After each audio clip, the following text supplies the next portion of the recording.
Bienvenidos a este recorrido por uno de los casos más inquietantes registrados en la historia de las montañas Ozark. Antes de comenzar, los invito a dejar en los comentarios desde dónde nos están viendo y la hora exacta en la que están escuchando esta narración. Nos interesa saber a qué lugares y en qué momentos del día o de la noche llegan estas historias documentadas. En el otoño de 1881, el pequeño asentamiento de Hollow Creek, enclavado en los densos bosques de las montañas Ozark, se convirtió en el centro de una serie de sucesos que atormentarían a la región durante generaciones. La historia del sheriff Malcolm Thorne sigue siendo uno de los casos más desconcertantes y perturbadores de la historia de la frontera estadounidense. Los registros oficiales afirman que, la noche del 17 de octubre de 1881, el sheriff Thorne recibió 6 disparos durante una emboscada cerca de Asher Creek, y sin embargo, logró regresar al pueblo, algo médicamente imposible. Este hecho desató décadas de especulaciones, temores y conversaciones en voz baja en todo el condado de Marion y más allá. El caso podría haber quedado sepultado en los archivos del condado de no ser por el hallazgo, en 1964, de una colección de diarios, cartas y correspondencias oficiales durante la renovación del antiguo Palacio de Justicia del condado de Marion. Lo que al principio se desestimó como un simple relato de resistencia en la frontera, pronto reveló algo mucho más inquietante: un entramado de secretos de un pequeño pueblo, anomalías médicas y las oscuras corrientes subterráneas que atravesaban la América posterior a la Guerra Civil. Los documentos muestran un panorama que no es de heroísmo, sino de algo profundamente perturbador en el corazón de Hollow Creek. Lo que sigue es una cuidadosa reconstrucción basada en esos documentos recuperados.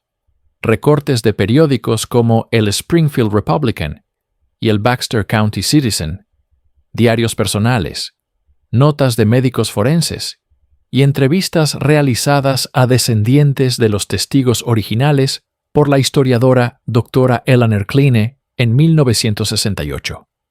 Algunos nombres han sido cambiados u omitidos a petición de familiares vivos. El asentamiento de Hollow Creek ya no aparece en los mapas modernos. Por buenas razones, podría decirse. Las Ozarks de 1881 eran un mundo en sí mismas. Esta accidentada cordillera, que se extiende por el sur de Missouri, el norte de Arkansas y partes de Oklahoma, permanecía en gran medida aislada de la rápida industrialización que transformaba las ciudades estadounidenses. Valles profundos, conocidos localmente como hollows, albergaban comunidades que vivían según sus propias costumbres y leyes informales, con poca o ninguna intervención de las autoridades estatales o federales. La Guerra Civil había terminado 16 años antes, pero sus sombras persistían en la región. Lealtades divididas y viejos resentimientos latían bajo la superficie de la vida cotidiana. Hollow Creek se originó, como muchos asentamientos de las Ozarks, gracias a un puñado de familias resistentes que buscaban aislamiento y autosuficiencia. Situado aproximadamente a 19 kilómetros al suroeste de lo que hoy es el lago Bull Shoals, el poblado fue establecido en la década de 1850 por 3 familias: los Sutton, los Hargrove y los Miller, que viajaron desde Tennessee en busca de tierras más baratas y menos vecinos. Para 1881, Hollow Creek contaba con unos 60 residentes permanentes y quizá un centenar más dispersos en los alrededores. Los registros del condado indican que fue reconocido oficialmente en 1857, aunque nunca se incorporó como una ciudad propiamente dicha. El asentamiento giraba en torno a una pequeña tienda general, una escuela de una sola aula y una modesta iglesia de madera. Un molino harinero en Asher Creek, a unos 1,5 kilómetros al sur, proveía un servicio vital para los agricultores locales y constituía el corazón económico de la comunidad. La oficina de telégrafos más cercana estaba en Yellville, a casi 32 kilómetros, por lo que las noticias viajaban lentamente y el mundo exterior se mantenía a una cómoda distancia. El terreno era típico de las Ozarks: escarpados acantilados de piedra caliza, densos bosques de roble y nogal, y estrechos valles formados por innumerables manantiales y arroyos. El río Blanco corría a unos 11 kilómetros al este, brindando una débil conexión con asentamientos mayores, como Yellville y Mountain Home. El aislamiento fomentaba una feroz independencia, pero también una profunda interdependencia para sobrevivir. La gente en los Hollows se necesitaba mutuamente, escribió Ellie Parsons, un vendedor ambulante cuyo diario, 1875-1883, ofrece valiosos testimonios. Ninguna familia podía hacerlo sola, no de verdad. Compartían trabajo, carne, medicinas, pero jamás compartían secretos. Cada hogar guardaba sus sombras bien cerradas. En este entorno llegó Malcolm Thorne en la primavera de 1878. Un hombre de poco más de 40 años con lo que los testigos describían como porte militar, aunque no existe registro de su servicio en la guerra civil. Alto y delgado, de rostro avejentado, Thorne hablaba poco de su pasado en Virginia, su lugar de origen según el censo de 1880.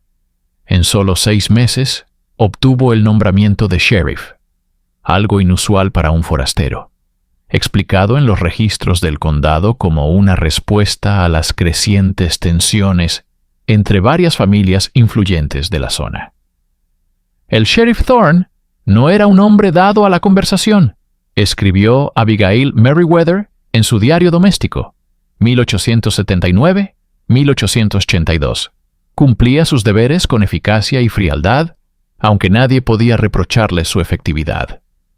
Aún así, había algo en su mirada que hacía que los niños se escondieran cuando pasaba frente a nuestra casa. Algo que parecía mirar a través de uno, no a uno. Esta sería la primera de muchas referencias a la mirada inquietante de Thorne que aparecen en los documentos recopilados. Una fotografía tipo ferrotipo datada alrededor de 1879, hallada entre los documentos del tribunal, muestra a un hombre de semblante severo, rostro alargado y anguloso, ojos hundidos bajo cejas pesadas, y una boca en una mueca permanente. Su barba, cuidadosamente recortada, sugiere disciplina a pesar del entorno fronterizo. Lo más llamativo es su postura erguida, con los hombros cuadrados y las manos colocadas con precisión a los costados. En el reverso, el fotógrafo anotó simplemente: Sheriff M. Thorne no quiso sonreír a pesar de pedírselo. Los limitados registros de sus actividades oficiales entre 1878 y 1881 muestran a un hombre de hábitos meticulosos. Sus informes mensuales al condado documentaban con minuciosidad incluso infracciones menores: borracheras, disputas de propiedad, robos de ganado. Mantenía un estricto calendario de patrullas, recorriendo a caballo distancias que los jinetes locales consideraban excesivas para hombre y animal. El sheriff cabalgaba bajo cualquier clima, declaró James Hargrove en 1880. Lo vi atravesar un granizo que tumbaría una vaca, sin agachar siquiera la cabeza. Ese hombre tiene huesos de hierro, supongo. Para 1881, Hollow Creek era una comunidad bajo tensión. Aunque en apariencia tranquila, varias fuentes indican divisiones cada vez más profundas a raíz de un conflicto de tierras entre las familias Hargrove y Sutton, cuyas propiedades lindaban con Asher Creek. La disputa se intensificó por los derechos de agua, cruciales para el ganado de ambas familias. Las marcas originales de demarcación habían sido arrasadas por una crecida en la primavera anterior, lo que provocó reclamaciones contradictorias sobre los límites. Jacob Hargrove construyó una pequeña represa para desviar agua hacia su ganado, escribió el secretario municipal, Hiram Potter, en una queja oficial presentada en junio de 1881. Michael Sutton afirma que esto ha reducido a la mitad el caudal que llega a su propia propiedad aguas abajo. Ambos hombres presentaron documentos que respaldaban sus respectivas posiciones. El sheriff Thorne fue llamado a mediar en 3 enfrentamientos en el último mes. Estos incidentes se habían vuelto cada vez más hostiles. Una carta de Martha Sutton a su prima, en Springfield, fechada el 12 de agosto de 1881, describe uno de ellos. Michael volvió a casa con la camisa rota y un moretón en la mejilla. Dice que Jacob Hargrove y su hijo mayor lo sorprendieron moviendo piedras de su presa y lo atacaron. Hubiera sido peor, dice, de no ser porque el sheriff Thorne apareció casi de la nada. Michael asegura que no oyó acercarse a su caballo. El sheriff simplemente se colocó entre ellos, silencioso como la muerte, y la pelea se disolvió. El sheriff mantiene la paz, escribió el reverendo William Finch en una carta a su hermano en Springfield, julio de 1881. Pero hay una rara tensión en sus métodos. No amenaza. Solo se queda quieto y observa. Y de algún modo, esto resulta más eficaz que cualquier demostración de fuerza. Los Sutton y los Hargrove se aquietan en su presencia, aunque he notado que lo miran con una mezcla peculiar de miedo y algo más que no sé nombrar. El sheriff vivía solo en una pequeña cabaña anexa a la cárcel, una construcción de piedra con 2 celdas que rara vez albergaban a alguien más que un borracho ocasional o algún forastero problemático. Tomaba sus comidas en la pensión de la viuda Carson, pero casi nunca conversaba. Los registros del pueblo muestran que mantenía una documentación minuciosa de sus actividades, enviando informes detallados a los administradores del condado en Yellville 2 veces al mes. Una anotación curiosa en el libro de cuentas de la viuda Carson, hallado entre sus pertenencias tras su muerte en 1912, dice: el sheriff cena a las 6 en punto cada tarde, siempre la misma porción. Nunca lo he visto terminar un plato. No deja sobras. Paga puntualmente. No gusta de conversar durante las comidas. Pidió cambiar su habitación del lado oeste al norte. Prefiero menos luz del sol, fueron sus palabras exactas. La nieta de la viuda, entrevistada por la doctora Klein en 1967, recordó el malestar de su abuela ante el sheriff. Abuela decía que él nunca parecía parpadear lo suficiente. Decía que a veces se quedaba tan quieto en la mesa que había que mirarle bien el pecho para ver si respiraba. Contó una vez que, al rozarle la mano mientras servía, la sintió fría como arcilla, pese a ser agosto. Claro, ya estaba anciana cuando lo contaba. Tal vez confundía a otra persona. Nada hacía presagiar lo que ocurriría, escribió el doctor Thomas Jenkins, médico del pueblo, en su diario clínico. Nada en absoluto nos preparó para aquella noche de octubre. Los acontecimientos del 17 de octubre de 1881 aparecen en múltiples relatos, a veces contradictorios. Los hechos esenciales, en los que coinciden la mayoría de las fuentes, son estos. El sheriff Thorne salió solo hacia Asher Creek alrededor de las 4 de la tarde, tras recibir aviso de otro enfrentamiento entre las familias Hargrove y Sutton. El mensaje lo llevó a la oficina del sheriff el joven Timothy Miller, de 12 años, quien declaró haber visto a hombres de ambas familias gritando y mostrando armas junto a una curva del arroyo. Según el testimonio de Timothy, registrado al día siguiente por el secretario municipal Potter, el sheriff no dijo nada cuando se lo conté. Solo se levantó despacio, tomó su cinturón con la pistola y me dijo que me fuera directo a casa y me quedara allí. Sus ojos se veían distintos, más fríos, como si supiera que algo malo iba a pasar. El sheriff Thorne no regresó esa noche como se esperaba. A eso de las 9:30 p.m., varios vecinos reportaron haber oído disparos lejanos. La mayoría afirma que fueron 6 tiros, provenientes de la dirección de Asher Creek. Los registros del pueblo señalan que Walter Carson, hijo de la viuda, y Elijah Parker, consideraron formar una partida de búsqueda, pero finalmente decidieron esperar hasta el amanecer, debido al terreno peligroso y a la noche sin luna. A la mañana siguiente, contra todo pronóstico, Malcolm Thorne entró caminando en Hollow Creek. Según el diario médico del Dr. Jenkins, Thorne llegó a mi puerta aproximadamente a las 6:15 a.m., erguido, pero pálido como la muerte. Su ropa estaba empapada de sangre, y al examinarlo, descubrí heridas de bala correspondientes a 6 disparos, 2 en el pecho, 1 en el abdomen, 1 en el muslo derecho, 1 que rozó el cuello, y otro que atravesó el hombro izquierdo. Cualquiera de las heridas en el pecho o en el abdomen debió ser mortal. Que permaneciera consciente, y mucho menos de pie, desafía toda comprensión médica. Las notas detalladas del médico describen las heridas con precisión clínica. Primera herida en el pecho. Entrada entre la 4ª y 5ª costillas del lado izquierdo, a unos 5 centímetros del esternón.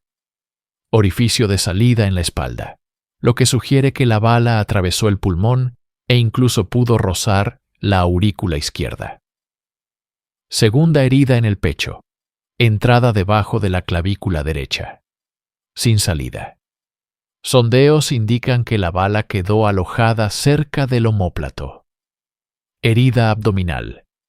Entrada en el cuadrante derecho y salida por la parte baja de la espalda, sugiriendo que atravesó el hígado.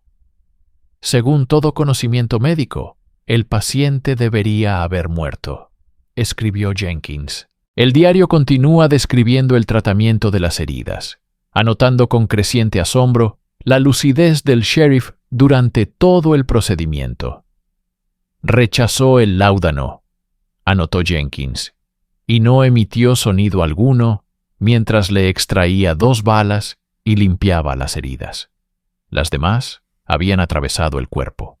Perdió una cantidad de sangre que, como mínimo, debía haberlo dejado inconsciente. Sin embargo, se mantuvo consciente e incluso habló de la identidad de sus atacantes. Thorne identificó a Jacob Hargrove y a 2 hombres desconocidos como sus agresores, declarando que lo habían emboscado cerca de la propiedad en disputa. Su declaración, transcrita por el secretario Potter, resultó asombrosamente fría y sin urgencia. Cabalgué hacia Asher Creek. Encontré a Hargrove y a 2 hombres que no son de aquí. Tenían rifles. Me acerqué abiertamente. Hargrove disparó primero. Siguieron 5 tiros. Caí al arroyo. Creyeron que estaba muerto y se marcharon. Cuando recobré el sentido, regresé al pueblo. La imperturbable calma de este relato, dado mientras sufría heridas mortales, dejó profundamente inquieto al Dr. Jenkins. En una nota personal adjunta a su expediente médico escribió: En 15 años de práctica, incluidos 4 como cirujano de campaña durante la guerra, jamás vi a un hombre hablar con tanta calma mientras estaba tan gravemente herido. Más perturbadora aún fue la respuesta del sheriff, cuando el doctor expresó su asombro por la supervivencia. Me miró con esos ojos peculiares y dijo simplemente: el agua del arroyo ayudó. No pude preguntarle qué quiso decir. Una partida de búsqueda se organizó rápidamente para arrestar a Jacob Hargrove. Pero al llegar a su granja, hallaron que toda la familia, Jacob, su esposa Sarah y sus 3 hijos, había abandonado la propiedad durante la noche, dejando la mayoría de sus pertenencias. La casa parecía como si se hubieran levantado de la mesa y marchado, escribió Elijah Carson en su declaración ante el tribunal del condado. La comida seguía servida, la ropa en los armarios. Solo ellos y sus caballos habían desaparecido, como si hubieran huido con terrible prisa. Un inventario posterior de la propiedad, realizado por el secretario Potter, confirma esta impresión de fuga repentina. El documento enumera numerosos objetos de valor abandonados. Juego de cubiertos de plata. Regalo de bodas, según un vecino. Biblia familiar con registros de nacimiento. Ropa de invierno. Almacén de alimentos conservados para varios meses. La máquina de coser de Sarah Hargrove, una inversión considerable. Juguetes de los niños, incluidas figuras de madera talladas a mano. Lo más revelador fue el hallazgo de una carta a medio escribir en la mesa de la cocina, aparentemente en la caligrafía de Sarah Hargrove. El fragmento, preservado en los archivos del condado, dice: «Querida hermana, escribo con gran angustia. Jacob ha hecho algo terrible, aunque jura que era necesario. Dice que debemos irnos de inmediato esta misma noche, pues el sheriff no es lo que nos...». La carta termina a media frase. La pluma, aparentemente dejada de repente, nunca volvió a ser tomada. Esta desaparición inexplicada marcó el comienzo de lo que en Hollow Creek llegaría a conocerse como el tiempo del silencio, un período de aproximadamente 3 semanas, durante el cual el sheriff Thorne se recuperó de heridas que debieron matarlo, mientras la comunidad que lo rodeaba empezaba a cambiar de manera sutil y perturbadora. Las notas del Dr. Jenkins de este período se vuelven cada vez más desconcertantes al documentar la recuperación de Thorne. 19 de octubre. Retiro los vendajes y encuentro tejido de granulación ya formándose. Ningún signo de infección a pesar de la contaminación con agua del arroyo. El pulso del paciente se mantiene inusualmente lento, aproximadamente 40 latidos por minuto, sin síntomas de bradicardia. Temperatura constantemente por debajo de lo normal. 96,3 de Croquis-Rambio. 21 de octubre. El paciente muestra una curación extraordinaria. Heridas que requerirían semanas para cerrar ya presentan un tejido cicatrizal firme, sin signos de infección pese a la gravedad de las lesiones. Temperatura normal, pulso estable pero inusualmente lento. 23 de octubre. El paciente solicita la retirada de todos los vendajes contra mi consejo. Las heridas en el pecho parecen cicatrices rosadas, como de varios meses en lugar de días. Intenté localizar la bala que antes estaba cerca del omóplato, pero no la hallé. El paciente sugirió que quizá había salido por sí misma, aunque no hay herida de salida visible. 25 de octubre. Retiré las suturas hoy. Las cicatrices ya parecen de meses. El paciente ha reanudado tareas limitadas pese a mis más firmes objeciones. Al preguntarle sobre su extraña recuperación, solo respondió: «Siempre he sanado rápido, doctor».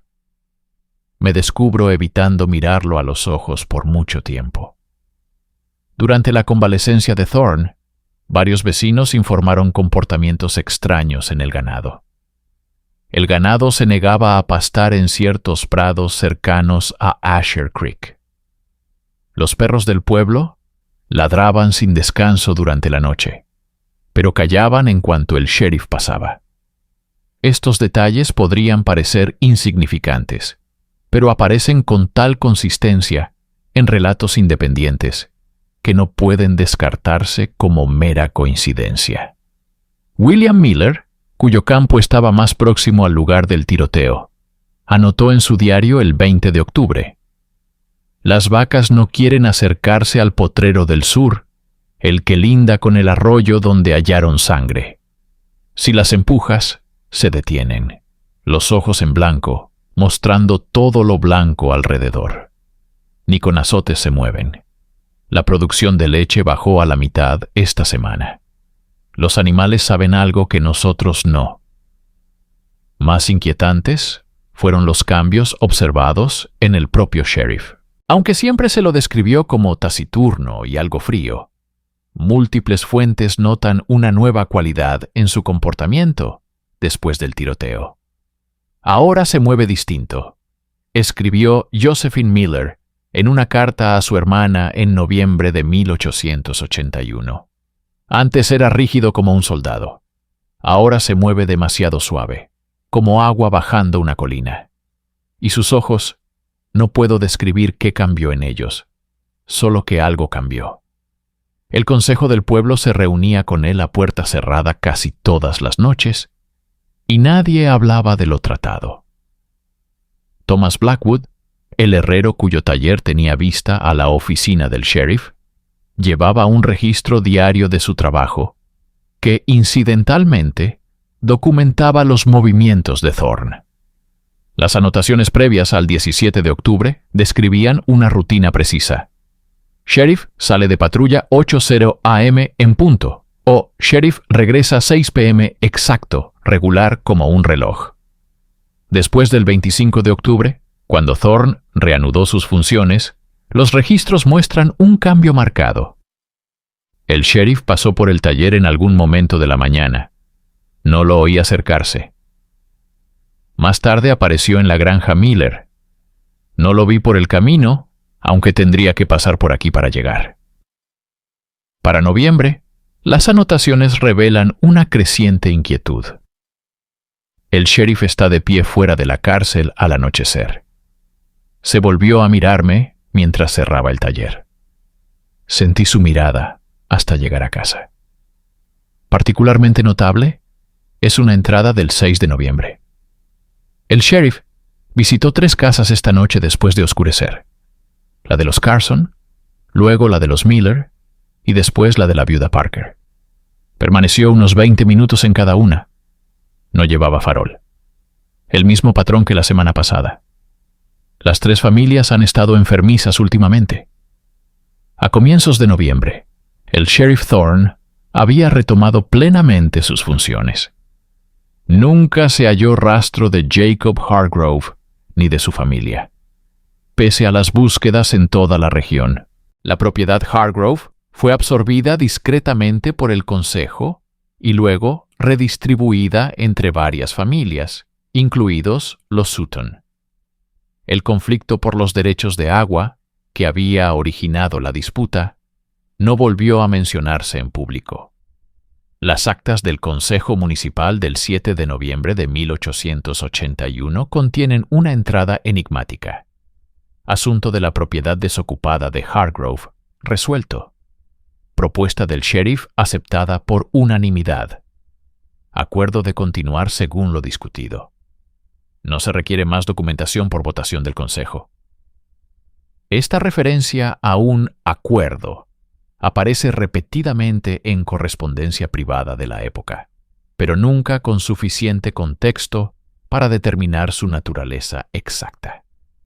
Lo que sí es claro, según múltiples fuentes, es que tras la recuperación del sheriff, se estableció un nuevo orden en Hollow Creek, caracterizado por una obediencia inusual, una productividad notable y un silencio antinatural.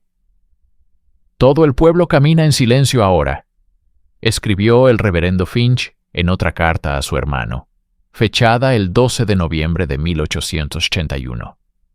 La asistencia al servicio dominical casi se ha duplicado, pero la congregación permanece en perfecto silencio, antes y después.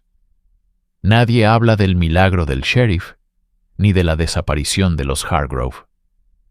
Cuando intenté abordarlo en un sermón sobre la intervención divina, esa misma noche, me visitaron miembros del consejo para sugerirme que me centrara en enseñanzas bíblicas más tradicionales. Me descubro incapaz de dormir, escuchando sonidos que no sé nombrar. Un diario que se cree pertenecía a Walter Carson, miembro del consejo, aunque la caligrafía es difícil de atribuir con certeza. Contiene una entrada del 15 de noviembre. El acuerdo es desagradable pero necesario. El sheriff dejó claros los términos: protección, prosperidad, orden.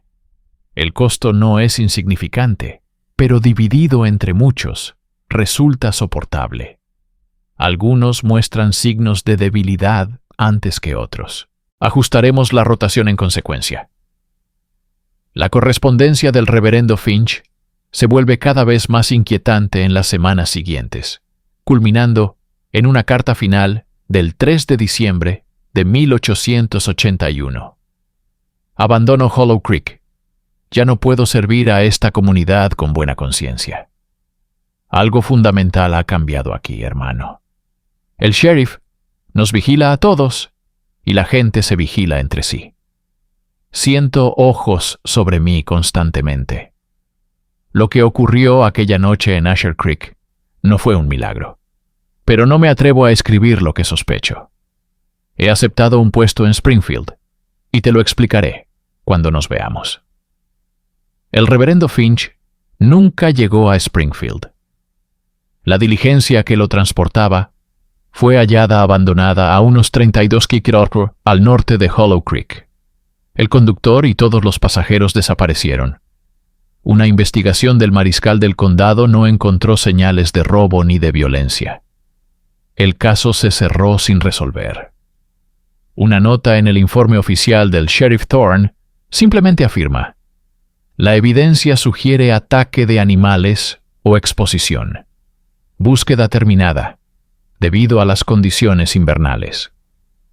Cuando el invierno se asentó sobre las Ozarks, Hollow Creek cayó en lo que varios testimonios describen como un silencio antinatural.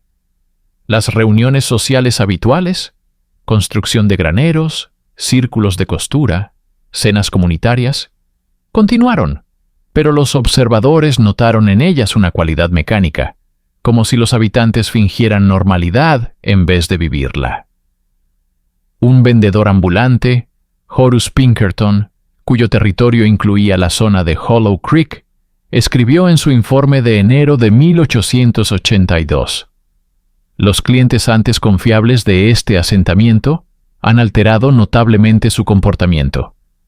Compran mercancías con mínima conversación, no ofrecen refrigerio ni alojamiento, como solía ser costumbre, y parecen ansiosos porque termine mi negocio y me marche. Lo más preocupante es su aspecto físico: complexión pálida, movimientos lentos, como si estuvieran exhaustos. Sin embargo, las granjas y negocios muestran señales de gran productividad. Varios clientes solicitaron cantidades inusuales de suplementos de hierro y tónicos para la debilidad general, aunque ninguno quiso detallar síntomas específicos. Lo más inquietante son las anotaciones del diario médico del Dr. Jenkins, que describen un patrón inusual de problemas de salud que comenzó a surgir en la comunidad. 15 de diciembre. Atendí a Martha Sutton por una anemia profunda. La sangre parece inusualmente clara y pálida. Los síntomas aparecieron de repente, sin causa evidente. La paciente está débil, pálida, confundida, y dice haber tenido sueños extraños en los que permanece de pie durante horas, bajo la sombra del sheriff, aunque no puede explicar qué significa. 20 de diciembre. Traté a Elijah Parker con síntomas similares de anemia. Al igual que Martha Sutton, presenta palidez, fatiga y confusión mental. El examen físico revela pequeñas heridas punzantes, parcialmente cicatrizadas, en el cuello y la parte interior del codo. Al preguntarle, Parker se mostró agitado, insistiendo en que solo eran picaduras de insectos, a pesar de estar en pleno invierno. 28 de diciembre. 3 nuevos casos de anemia grave esta semana. Todos los pacientes informan una letargia inusual, confusión y sueños similares en los que aparece el sheriff Thorne. Cuando intenté hablar con él sobre estos patrones, sugirió que, El invierno ha sido particularmente duro y ofreció gestionar suministros adicionales de alimentos de los depósitos del condado. Su preocupación parecía genuina, pero me resultó imposible continuar la conversación y terminé aceptando rápidamente su explicación. El invierno de 1881-82 fue efectivamente duro, con fuertes nevadas que aislaron a Hollow Creek durante semanas. Durante este tiempo, el sheriff Thorne se encargó personalmente de visitar las granjas y casas más alejadas, a menudo viajando solo en condiciones que habrían disuadido a la mayoría de los hombres. El sheriff atravesó casi 1 metro de nieve para traernos medicinas cuando mi hijo enfermó, escribió Elizabeth Parker en su diario. Pasó la noche mientras la tormenta arreciaba, sentado junto al fuego sin dormir. Mi esposo dijo por la mañana que la presencia del sheriff le provocó sueños extraños, aunque no quiso describirlos. El niño se recuperó rápidamente después de la visita del sheriff, más rápido de lo que parecía natural. No hablamos de ello. Un diario meteorológico, llevado por la maestra Mary Haskell, documenta la severidad de ese invierno. 15 de enero de 1882, tercera ventisca del mes. Los montones de nieve ya alcanzan las ventanas del segundo piso en algunos lugares. Escuela cerrada indefinidamente. El sheriff Thorne mantiene sus rondas a pesar de las condiciones que mantienen a todos los demás en casa. Lo vi esta mañana en el patio de la escuela mirando hacia mi ventana. No había huellas en la nieve que condujeran a donde él estaba. Para la primavera de 1882, los registros del Dr. Jenkins muestran que casi 1/3 de los habitantes de Hollow Creek habían buscado tratamiento por fatiga inexplicada, anemia o confusión. Sin embargo, los registros públicos del mismo periodo indican una productividad inusualmente alta en los campos y negocios, con cosechas superiores a las de años anteriores, a pesar de que se reportaban menos horas de trabajo. Las entradas del diario profesional del doctor se vuelven cada vez más clínicas y desapasionadas, centradas en síntomas y tratamientos, evitando especular sobre las causas. Sin embargo, su diario personal, hallado oculto dentro de la encuadernación de su texto médico, revela preocupaciones más profundas. Empiezo a temer que comprendo lo que está pasando en Hollow Creek. El patrón es inconfundible, pero tan fantástico que dudo en nombrarlo, incluso en estas páginas privadas. El sheriff visita las casas en un horario rotativo. Después de cada visita, los residentes presentan síntomas de pérdida considerable de sangre, pero sin heridas evidentes. Al mismo tiempo, el sheriff parece cada vez más vigoroso. Lo he visto levantar cargas que requerirían 2 hombres fuertes y permanecer afuera en febrero, sin abrigo ni guantes, durante horas sin mostrar incomodidad. Un corresponsal anónimo del Springfield Republican, que visitó la zona en abril de 1882, escribió: «El pueblo prospera, incluso mientras su gente se marchita». El sheriff Thorne está en el centro de toda actividad, aunque parece hacer muy poco él mismo. Los habitantes hablan de él con una reverencia que roza el temor, aunque ninguno lo admite abiertamente cuando se le pregunta. Las notas no publicadas del corresponsal continúan. Lo más sorprendente es el estado físico de los habitantes en comparación con la prosperidad de sus propiedades. Los campos de Hollow Creek están excepcionalmente bien cuidados, su ganado gordo y sano, sus edificios en perfecto estado.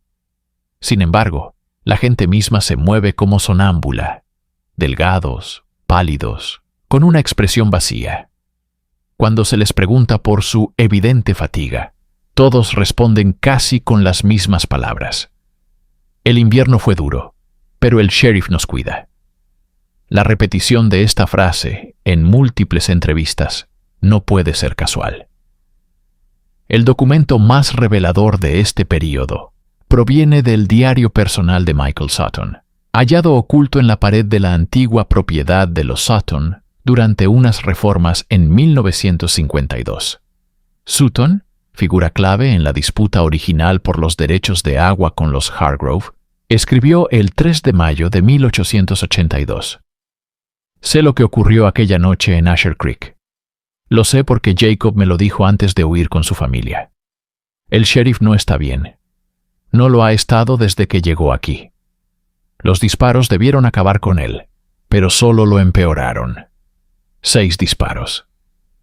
Jacob juró que todos dieron en el blanco, que el sheriff cayó al arroyo y yació inmóvil por minutos. Luego se incorporó lentamente, de forma extraña, con el agua enrojecida a su alrededor. Se puso de pie y los miró con ojos que Jacob dijo ya no eran humanos. Entonces huyeron. Jacob vino a verme después, presa del miedo, y dijo que debíamos irnos de inmediato. Me dijo que reuniera a mi familia y hiciera lo mismo. No le creí. Ahora entiendo lo que quiso decir. El sheriff nos vigila a todos, pero de un modo distinto. Nos quita algo poco a poco. Lo siento drenarse cuando está cerca. El consejo lo sabe. Hicieron algún tipo de arreglo con él. Nosotros obtenemos protección, prosperidad, orden, y él obtiene lo que sea que esté tomando. He intentado irme 2 veces. En ambas me encontré volviendo en la línea del condado, como si mi mente ya no me perteneciera. Esta será mi última entrada. Enterraré este libro para que quizá alguien lo encuentre algún día. Si lo estás leyendo, no vengas a Hollow Creek. El diario de Sutton termina con esta advertencia. Los registros del condado muestran que siguió viviendo en Hollow Creek hasta su muerte en 1903, llegando incluso a ser miembro del Consejo del Pueblo. Su certificado de defunción, firmado por el Dr. Jenkins, indica como causa agotamiento general, con una anotación de anemia extrema como factor contribuyente. Tenía 59 años. El verano de 1882 marca un punto de inflexión en la historia documentada de Hollow Creek. Los registros públicos muestran un notable aumento en la productividad y prosperidad, con nuevas construcciones y un comercio en expansión con las comunidades vecinas. Sin embargo, los relatos personales de esta época se vuelven cada vez más escasos, como si los habitantes hubieran decidido dejar de registrar sus pensamientos privados. Una excepción es el diario médico del Dr. Jenkins, cuyas entradas se tornan aún más frías y clínicas. 18 de junio de 1882. Los casos de anemia afectan ahora aproximadamente al 60% de la población. Los tratamientos habituales muestran una eficacia mínima. Los pacientes funcionan con normalidad, a pesar de valores sanguíneos que deberían dejarlos postrados en cama. El sheriff Thorne ha implementado un sistema de rotación para el descanso y la recuperación. La eficiencia del trabajo ha aumentado paradójicamente un 23% según mis cálculos. Una entrada inquietante del 27 de junio dice: observé al sheriff Thorne en la granja Miller esta tarde. Desde mi posición en el camino, lo vi colocar su mano en el hombro de Thomas Miller, en lo que parecía un gesto de consuelo. La expresión de Miller pasó de angustia inicial a alivio en aproximadamente 90 segundos. La tez del sheriff, antes pálida, adquirió un color notable durante esta interacción. Esto confirma mis observaciones anteriores, pero no explica el mecanismo. La última anotación del doctor, fechada el 4 de julio de 1882, dice sencillamente: ahora lo entiendo. El acuerdo es necesario para nuestra supervivencia. El sheriff lo garantiza. Nosotros le proporcionamos lo que necesita. Y a cambio, prosperamos. La transacción es justa. No haré más anotaciones sobre este asunto. A partir de este momento, los registros oficiales de Hollow Creek muestran una comunidad que funciona con extraordinaria eficiencia y armonía. Entre 1882 y 1887 no se reportó ningún delito. La producción agrícola superó de manera constante los promedios del condado, a pesar de que las encuestas regionales señalaban condiciones de suelo cada vez peores. Las tasas de natalidad disminuyeron, pero también lo hicieron las enfermedades y las muertes accidentales. Una evaluación agrícola del condado de 1885 observó: Hollow Creek demuestra una productividad inusual, dada la calidad del suelo y la mano de obra disponible. Los rendimientos superan en un promedio del 31% a los de las comunidades vecinas. El ganado parece excepcionalmente sano. Los residentes atribuyen el éxito a una gestión cuidadosa y a la cooperación comunitaria, pero ofrecen pocas técnicas específicas cuando se les pregunta. El sheriff Malcolm Thorne permaneció en su cargo, con reelecciones sin oposición cada 2 años, según los registros del condado. Fotografías de este período, descubiertas en los archivos del Palacio de Justicia, muestran a un hombre que no parecía envejecer como sería de esperar. Aunque la calidad de la fotografía del siglo XIX dificulta sacar conclusiones definitivas, un análisis comparativo realizado por la doctora Klein en 1966 sugiere que la apariencia de Thorne cambió muy poco en casi 2 décadas de servicio. El destino de Hollow Creek podría haber continuado en este equilibrio inquietante de no ser por la llegada del Dr. Samuel Winslow en la primavera de 1899, un joven médico de San Luis. Winslow había sido asignado para realizar un estudio sanitario regional para la Sociedad Médica de Missouri, enfocado en comunidades aisladas de las Ozarks. Su informe oficial, presentado en junio de 1899, señalaba patrones de salud inusuales en Hollow Creek. La población presenta una anemia generalizada y una vitalidad física reducida, pero funciona con niveles de eficiencia que contradicen su condición médica. La producción laboral, la función cognitiva y la productividad general superan las expectativas dadas sus características fisiológicas. El sheriff Thorne, que ha servido a la comunidad durante más de 20 años, parece notablemente bien conservado para un hombre de su edad y profesión. Lo que el informe no incluyó fueron las notas privadas de Winslow, halladas entre sus pertenencias después de su desaparición en agosto de 1899.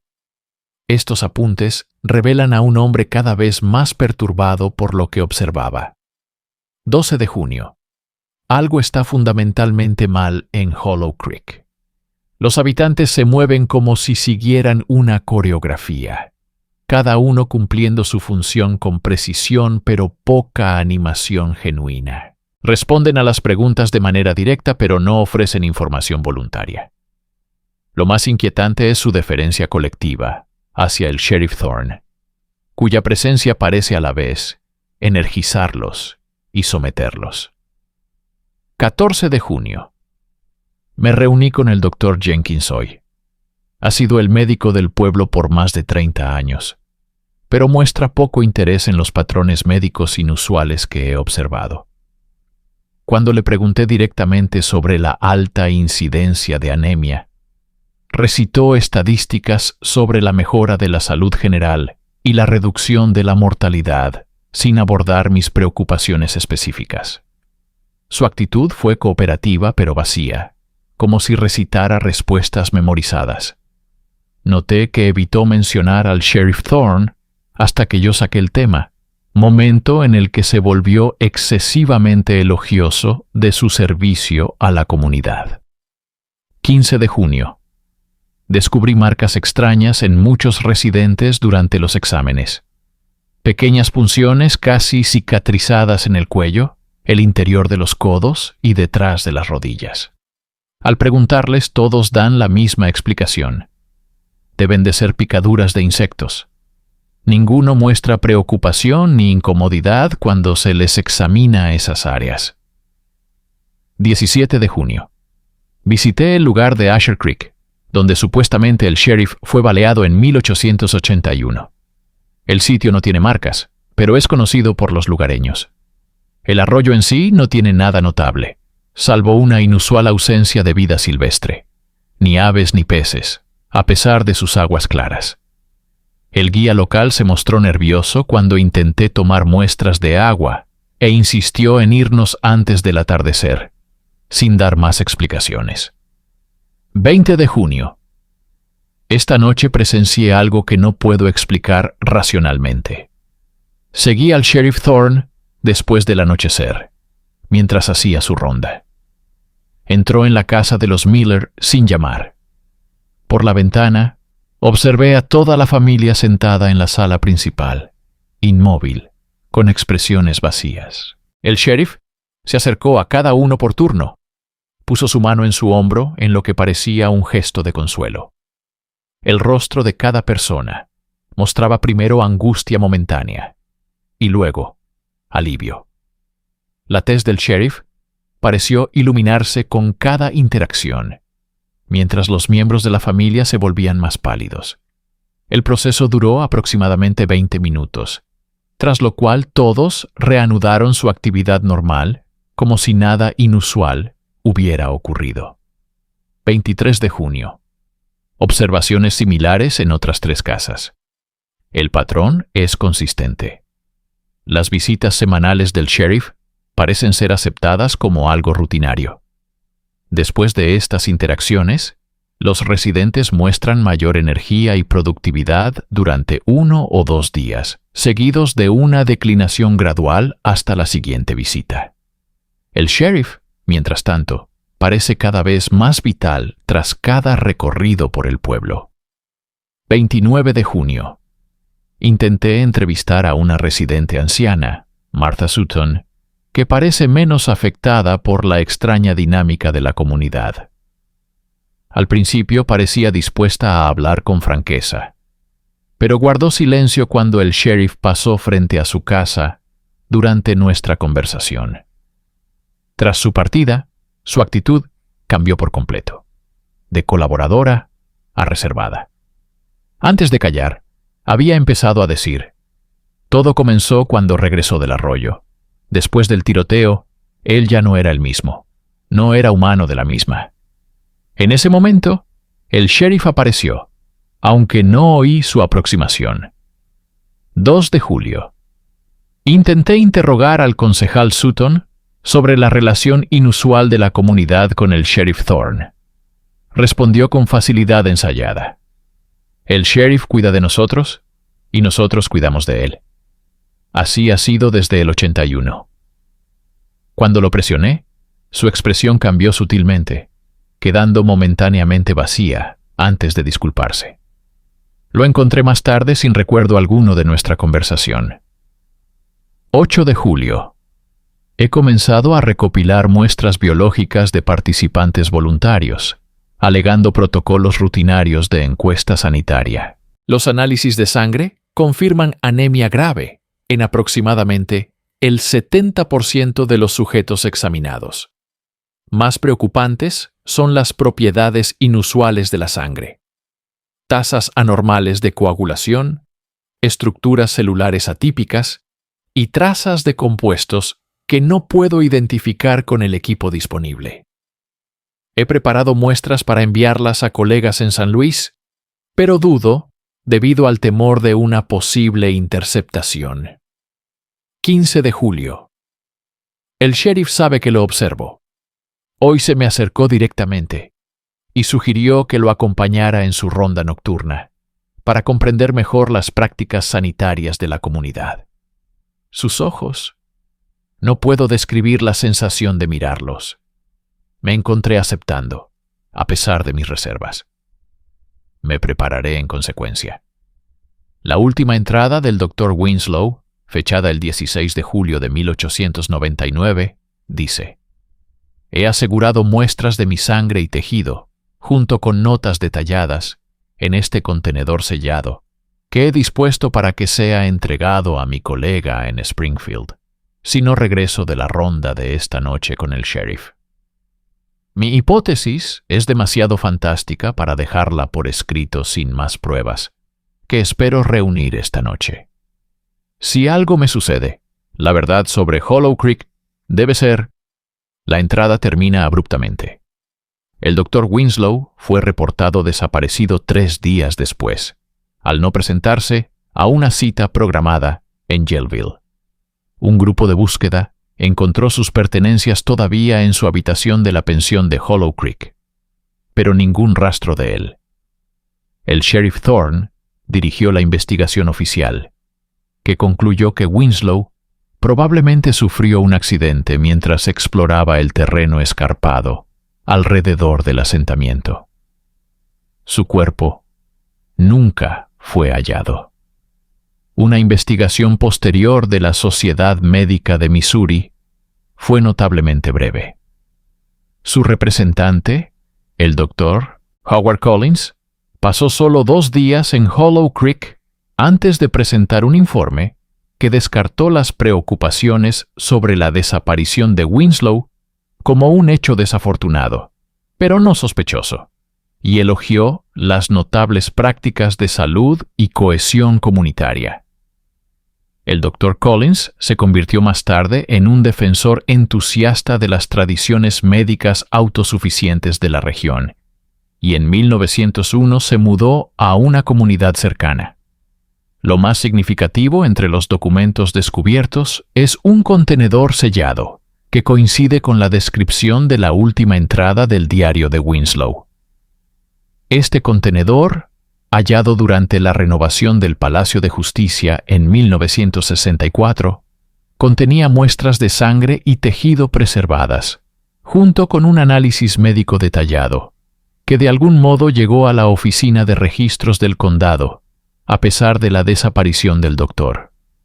El análisis, verificado por pruebas modernas, realizadas en 1967 por el Departamento de Ciencias Médicas de la Universidad de Arkansas, reveló varias anomalías en las muestras de Winslow.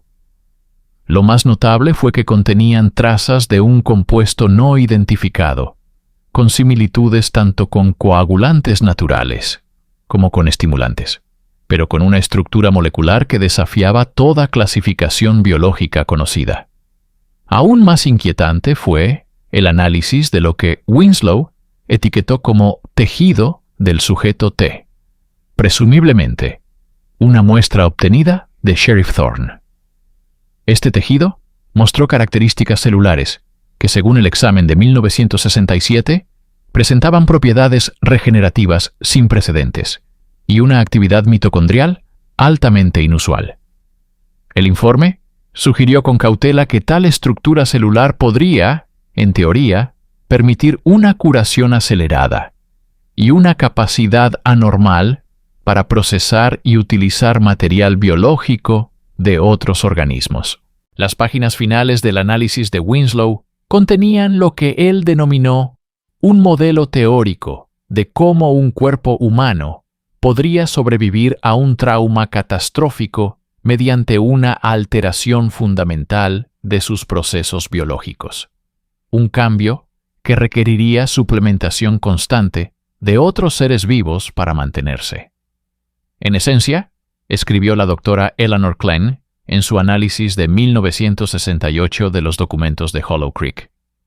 Winslow parecía estar sugiriendo que el Sheriff Thorne se había convertido en algo parasitario, y a la vez simbiótico con la comunidad, ni completamente vivo ni muerto en el sentido convencional, sino existiendo en un estado que requería extraer regularmente la esencia vital de los vivos para mantener su propio funcionamiento. La terminología científica, añadió Klenn, encubre lo que, en otra época, se habría descrito en términos mucho más sobrenaturales. Lo que ocurrió en Hollow Creek, después de la desaparición del Dr. Winslow, se conoce principalmente gracias a registros del condado y referencias ocasionales en periódicos. El sheriff Malcolm Thorne continuó en su cargo hasta 1905, cuando una reorganización del condado eliminó el estatus independiente de varios pequeños asentamientos, incluido Hollow Creek. A partir de entonces, el poblado declinó gradualmente, con muchas familias trasladándose a comunidades más grandes de la región. El censo de 1910 registró solo 17 residentes, y para 1920 Hollow Creek ya no aparecía en ningún registro oficial. Con el tiempo, el terreno fue absorbido por lo que hoy es el Bosque Nacional Mark Twain, sin que quedaran estructuras físicas que marcaran la existencia del asentamiento. Un anciano de la zona, al ser consultado décadas después, simplemente dijo que ese lugar es mejor dejarlo en paz. Cuando se le presionó, afirmó que su abuelo le había contado que la tierra allí bebe algo más que agua. Los pocos ancianos de comunidades cercanas se muestran visiblemente incómodos cuando se menciona Hollow Creek, cambiando de tema o terminando la conversación de inmediato. La última referencia documentada a Malcolm Thorne proviene de un artículo de 1915 en el Mountain Home Observer, que describía el funeral de un antiguo alguacil del condado que había servido con distinción durante la era de los asentamientos. El artículo señalaba que, a pesar de su avanzada edad, el difunto mantuvo una apariencia sorprendentemente vigorosa hasta poco antes de su fallecimiento. No se registró causa de muerte. Un informe curioso de un trabajador del Cuerpo de Conservación Civil que participaba en proyectos forestales en la zona en 1935 añade otro detalle. El guía local se negó a llevarnos al antiguo sitio de Hollow Creek.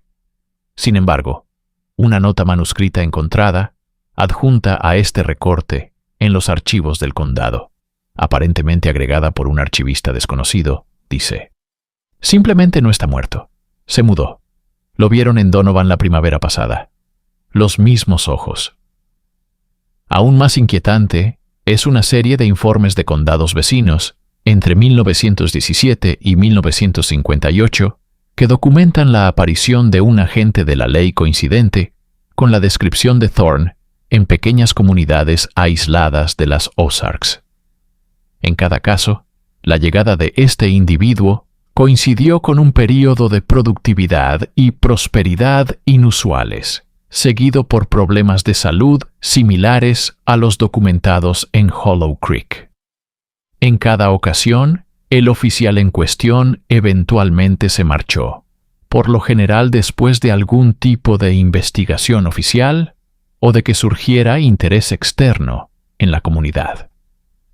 Un reporte del condado de Stone, de 1923, describe: el nuevo ayudante del sheriff T. M. Alfred ha implementado notables mejoras en la organización local y en los métodos agrícolas. Las preocupaciones sobre la salud de la comunidad, principalmente anemia y fatiga, se atribuyen a una mala nutrición, a pesar de los mejores rendimientos de las cosechas. El ayudante Alfred es conocido por visitar personalmente las granjas más apartadas, especialmente en casos de enfermedad o dificultades. Un informe similar del condado de Washington, Arkansas, de 1938, menciona: el sheriff Malcolm Thomas es muy estimado, a pesar de métodos inusuales. Los residentes lo describen como incansable y sin edad. Las preocupaciones de los inspectores de salud regionales sobre la fatiga generalizada fueron desestimadas por el consejo local como interferencia de forasteros. El sheriff se trasladó después de la desaparición inexplicada de un inspector. El puesto permanece vacante. Finalmente, en 1963, durante la construcción de la presa Bull Shoals, los trabajadores desenterraron lo que parecía ser un pequeño cementerio familiar, cerca de donde una vez fluyó Asher Creek. Se descubrieron los restos de 5 personas, 2 adultos y 3 niños. Los análisis forenses sugirieron que habían muerto a principios de la década de 1880. Lo más notable fue la evidencia de que uno de los adultos, identificado como hombre, había sufrido múltiples heridas de bala antes de morir. La ubicación y la historia no coincidían con ningún registro oficial, pero encajaban de forma inquietante con lo que sabemos de la desaparición de la familia Hargrove. Los restos fueron reinhumados en una sección sin marcar del cementerio de Mountain Home en 1964. Durante la ceremonia, a la que asistieron únicamente funcionarios del condado y el capataz de la construcción, un anciano fue visto observando a distancia. Cuando el secretario del condado se le acercó, el hombre se identificó como estudioso de la historia local y se marchó antes de que pudieran hacerle más preguntas. Más tarde, el secretario describió al hombre como poseedor de ojos inusualmente intensos que le resultaban extrañamente familiares, aunque estaba seguro de no haberlo visto antes. El expediente del caso Hollow Creek se cerró oficialmente en 1968, cuando la doctora Eleanor Klene completó su análisis de los documentos recopilados. Su informe final a la Sociedad Histórica de Arkansas concluyó: aunque muchos elementos de la narrativa de Hollow Creek permanecen sin explicación para los estándares contemporáneos, la consistencia de los relatos en múltiples fuentes independientes sugiere una base factual para los acontecimientos principales. Lo que le ocurrió al sheriff Malcolm Thorne el 17 de octubre de 1881 cambió fundamentalmente tanto al hombre como a la comunidad a la que servía, creando una relación que en la terminología moderna podría describirse como parasitismo mutuo, una simbiosis perturbadora que permitió la supervivencia de ambos, pero a un costo que solo podemos imaginar. El informe fue presentado pero nunca publicado.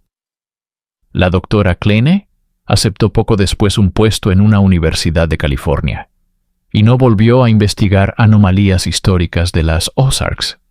Cuando otros investigadores la contactaron en 1972, rehusó hablar de los materiales de Hollow Creek, diciendo únicamente que algunos aspectos de la historia es mejor dejarlos sin perturbar. Los documentos en sí fueron archivados en las colecciones especiales de la Universidad de Arkansas, pero supuestamente se perdieron en un incendio del depósito en 1977. El informe original de la doctora Klene sobrevive solo como una copia al carbón encontrada entre sus pertenencias tras su muerte en 1982. Su autopsia reveló anemia grave e inexplicable que, al parecer, se había desarrollado rápidamente en las semanas previas a su fallecimiento. Su diario personal, hallado entre sus efectos, contenía una sola entrada relacionada con Hollow Creek, fechada un mes antes de su muerte. Lo soñé de nuevo anoche, de pie junto a mi cama, mirándome con esos ojos terribles. Cada vez parece más real. Cada vez despierto más cansada. Nunca debí ir a ese arroyo. El lugar donde alguna vez estuvo Hollow Creek permanece deshabitado, ahora sumergido bajo las aguas del lago Bull Shoals. Guías de pesca locales ocasionalmente reportan zonas de agua inusualmente frías sobre ese punto, y algunos se niegan a llevar clientes allí, alegando fallas inexplicables del equipo y una persistente sensación de ser observados. Quizá lo más inquietante sean los informes ocasionales de agentes de la ley en las Ozarks, que describen encuentros con un hombre alto y delgado, de edad indeterminada, que aparece en escenas de crímenes o emergencias médicas en áreas remotas. Estos informes abarcan desde la década de 1920 hasta finales de la de 1960. Siendo el más reciente en 1968, cerca de Harrison, Arkansas. En cada caso, el individuo es descrito con una mirada intensa e inquietante y un conocimiento inusual de la geografía local. Se identifica a sí mismo como exagente de la ley o profesional médico, ofrece ayuda y se marcha antes de que pueda establecerse una identificación formal.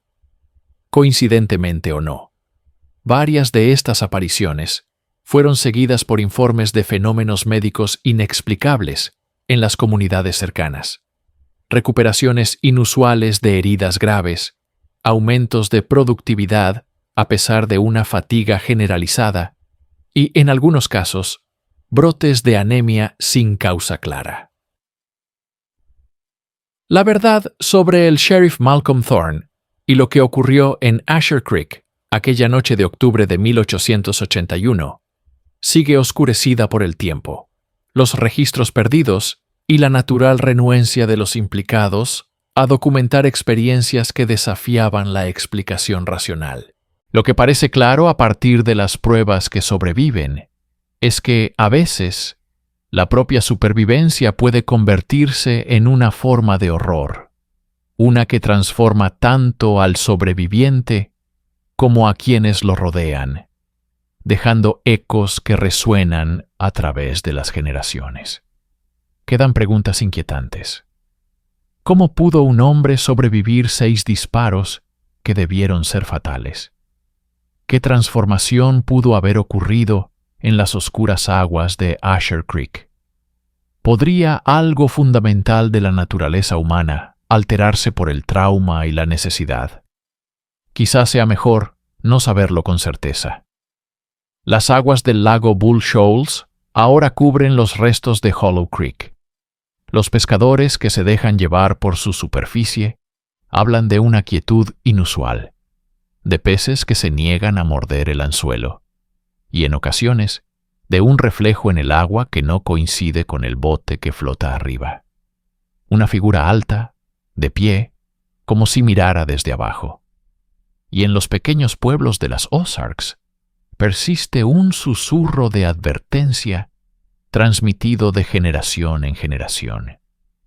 Cuidado con el extraño de mirada demasiado firme que ofrece ayuda después de una tragedia. Cuidado con el hombre que parece quitarte el dolor con solo un toque, dejándote un poco más vacío en cada visita. Algunas deudas, una vez contraídas, nunca pueden pagarse por completo. Algunas formas de supervivencia tienen costos que se extienden mucho más allá del sobreviviente. Algunas leyendas, al parecer, se niegan a morir. Así como algunos hombres, contra toda ley natural, se niegan a permanecer caídos incluso después de recibir un disparo.